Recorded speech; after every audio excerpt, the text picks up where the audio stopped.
할렐루야. 12월 5일 목요일 묵상 말씀을 시작하겠습니다. 작은 것에 진정으로 감사하라. 바울은 감옥에 갇혀서 많은 생각을 합니다. 빌립보에 있는 사도들에게 펜을 들면서 하나님께 진심으로 감사의 고백을 드립니다. 복음이 아니었더라면 만날 수 없는 인연이었기 때문입니다. 하나님의 말씀을 가지고 서로 인생의 고민을 널어놓고 인생을 어떻게 살아야 되는지, 삶을 어떻게 설계해야 되는지, 계획을 어떻게 세워야 되는지, 앞으로 남은 여생을 어떻게 살아가야 되는지 아주 건설적인 대화를 나누었습니다. 이상적인 말씀의 떡을 뗐습니다. 힘들고 지친 인생들을 부활시켜 주었습니다. 죽음의 문턱에서 아우성 하던 인생들이 할렐루야로 거듭나게 됩니다. 사람을 보면 희망이 없고 소망이 사라집니다. 자신의 환경, 자신이 살고 있는 환경, 즉 자신이 살아온 인생, 앞으로 살아가야 할 인생, 생각하면 생각할수록 더 이상 비전이 없습니다. 자포자기밖에 되지 않습니다. 이러다가 인생이 허무함으로 끝날 것 같다. 이러한 자들에게 복음이 전파되었습니다. 복음이란 하나님의 말씀입니다. 구원의 말씀입니다. 이제 보다 더 이상적인 삶을 살아갈 수 있는 마음을 가지게 되었습니다. 그러나 삶은 변하지 않습니다. 가족들이 알아줍니까? 친구들이 알아줍니까? 이웃들이 알아줍니까? 그리스도인이 아니라면 알아주기가 힘듭니다. 예전에는 알아주지 않으면 너무나 힘든 인생이었지만 이제는 하나님이 함께 하신다는 것을 깨닫게 되었습니다. 주님이 우리를 구원하러 오셨구나. 올바른 인생을 살게 해주려 이 땅에 오셨구나. 예수님의 십자가의 보혈을 헛되지 않게 해야 되겠다. 혀를 깨물게 됩니다. 그러면 세상이 달리 보이는 것입니다. 사람이 죽음 앞에서 무엇이 아깝겠습니까? 사람이 죽음 앞에서 무엇이 문제이겠습니까? 용서 못할 것이 어디 있으며 긍휼을 베풀지 못할 것이 어디 있겠습니까? 이해하지 못할 것이 어디 있겠습니까? 성령을 받은 제자들은 작은 것에 감사하게 됩니다. 자신의 삶을 돌아봅니다. 그전에는 불평, 불만, 답답한 인생이었지만 이젠 아주 사소한 일에 감사한 마음으로 웃음을 띄우고 고개 숙이는 삶을 살아갑니다. 복음으로 맺은 인연. 하나님께서 왜 복음으로 사람들을 인연을 맺게 해주셨을까요? 기독교에서는 그리스도인들은 예수님의 피로 형제가 되었다고 합니다. 예수님께서 십자가에 흘리신 보혈을 받아야 구원을 받는다. 그리고 하늘나라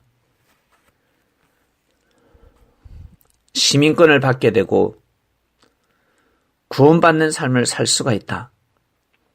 예수님의 피가 없이는 온전한 삶을 살아갈 수 없다라고 합니다. 그리스도인들 피 한 방울 섞이지 않은 남남들입니다. 국적이 다를 때도 있습니다. 민족뿐만 아니라 완전히 남남입니다. 그런데 예수님을 영접한 이유 하나만으로 한 형제가 됩니다. 이것 엄청난 힘 아니겠습니까? 놀랍지 않습니까? 예수님의 보혈로, 예수님의 사랑으로 한 형제가 되었습니다. 귀합니까? 안 귀합니까? 섭리 여러분, 대답 한번 해보시길 바랍니다. 이 말씀을 듣는 그리스도인들 한번 대답해 보시길 바랍니다. 피로 맺은 형제들, 귀합니까? 안 귀합니까? 예수님의 보혈로 하늘 앞에 형제가 되었습니다.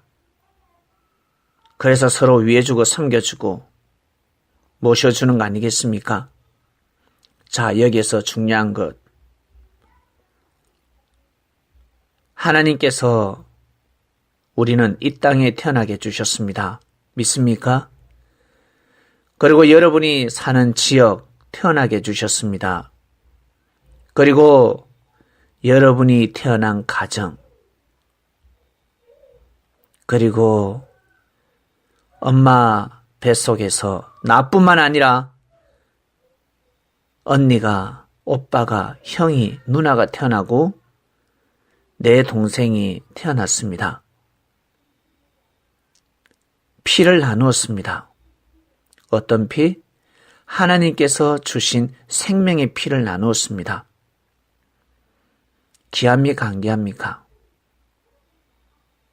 정말 귀한 것입니다. 형제를 사랑하지 못하는 자는 땅에서 매인 것을 풀지 못하는 자들입니다. 그러면 하늘에서도 풀리지 않는 것입니다.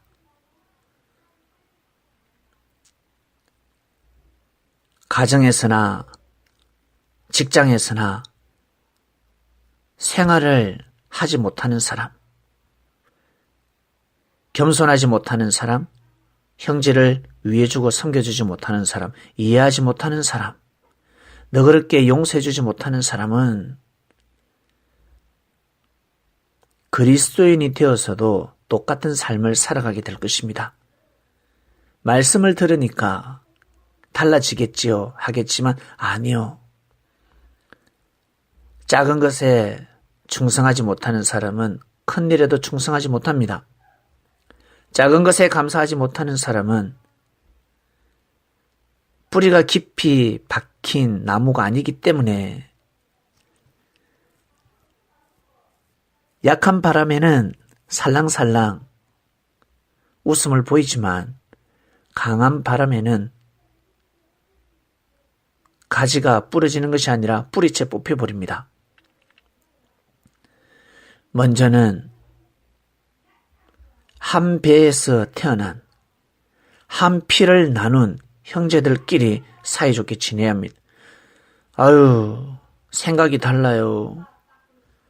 늘 다투고, 늘 논쟁, 늘 다툼이 치열합니다. 네, 맞습니다. 교회에서도 그러지 않습니까? 여러분, 여러분이 섬기는 교회에서 다투지 않습니까? 싸우지 않습니까? 똑같습니다. 교회에서 교육을 잘 받아야 합니다. 그래야 다툼을 이겨나갈 수가 있습니다. 그처럼 부모님이 가정교육을 잘 시켜야 합니다.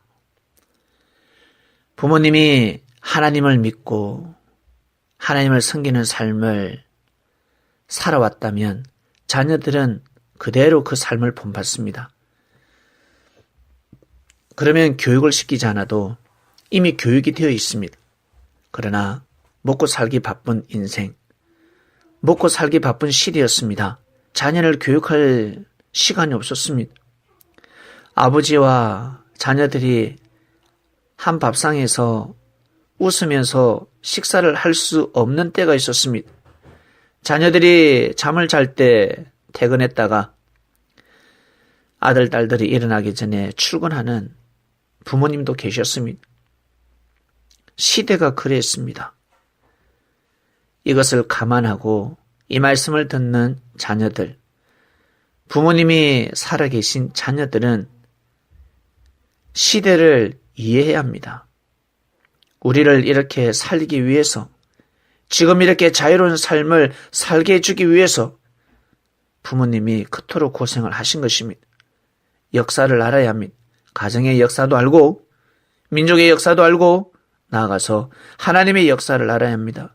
그래야 고개를 숙일 수 있고 작은 것에 감사할 수 있습니다. 내가 현재 사지가 멀쩡하다. 내가 현재 마음껏 맛있는 거 먹을 수 있고 마음껏 일할 수 있고 마음껏 놀 수 있다. 마음껏 자유롭게 뛰고 달릴 수 있다. 이것만으로도 감사한 것입니다. 건강한 온전한 몸뚱아리를 가지고 있다. 정말 감사해야 합니다. 부모님께 감사해야 합니다.